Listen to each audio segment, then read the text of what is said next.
ये हमारे पास जी एक किटन आया, अराउंड 7 मंथ्स का ये होगा, 7 to 8 months। तो इसके ये रेक्टल प्रोलैप्स है, इसकी रेक्टम बाहर आई हुई है, फीमेल कैट है ये। और अभी इसको ऑपरेट करके अंदर करेंगे, इंशाल्लाह उससे ये बेहतरी के चांसेस इसके बढ़ जाएंगे।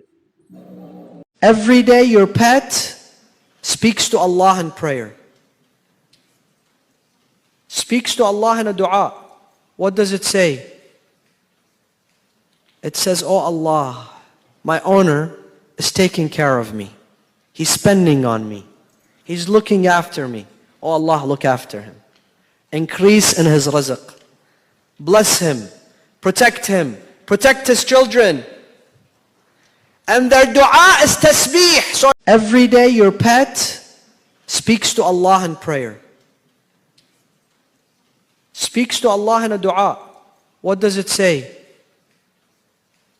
It says, "Oh Allah, my owner is taking care of me. He's spending on me. He's looking after me. Oh Allah, look after him. Increase in his rizq. Bless him. Protect him. Protect his